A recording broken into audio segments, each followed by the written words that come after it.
Yes, this report is long overdue, Colette. This was supposed to be on their desks about 5 weeks ago, but it is only now coming to light. And this evening, those members of the Parliamentary Party will get the long-awaited meeting that they've been looking for to read the report and to put some questions about the handling of Jim Gavin's presidential candidacy to Micheál Martin and to his deputy leader, Jack Chambers. Now, this is a report that Micheál Martin partly commissioned 5 weeks ago, as you say. He was due to receive that report several weeks ago. He received the report himself last night, and he said this morning on his way into the Cabinet meeting that it was going to be shared with the rest of the Fianna Fáil Parliamentary Party promptly. That meeting is taking place in a little over 6 hours' time. As of yet, the other members of the PP don't have the report. But on his way into the meeting this morning at Cabinet, Micheál Martin said that he was happy with the findings of that report and denied that there's any threat to his leadership as a result of his findings.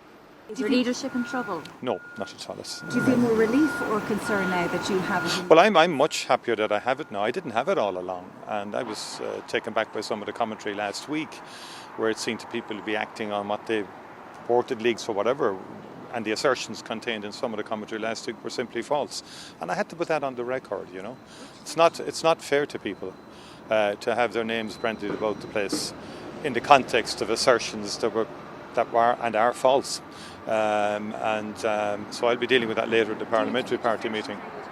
Now, the Taoiseach was asked in subsequent questions what exact intimations was he talking about there, which reporting was he taking issue with. He didn't explicitly say, but it's understood he may have been referring to some reports at the weekend suggesting that both his deputy leader, Jack Chambers, the Director of Elections, and his own Chief of Staff were informed in the days before Fianna Fáil's internal vote about there being issues in Jim Gavin's past relating to a former tenant and an amount of money which remained unpaid to that person. And that really is the heart of the report this evening. If the report, when it's presented to members of the Parliamentary Party, does show that there was some institutional knowledge about there being some issues and that some things were withheld from the Parliamentary Party, possibly to get Jim Gavin over the line as Micheál Martin's preferred candidate, then there will be questions for Micheál Martin to answer. And indeed, some of those within the party who have already been critical of the Taoiseach tell me they still believe that there could be the 12 signatures for a motion of no confidence in Micheál Martin as party leader and therefore as Taoiseach, irrespective of what they hear from that meeting this evening. That is due to kick off at 7 o'clock.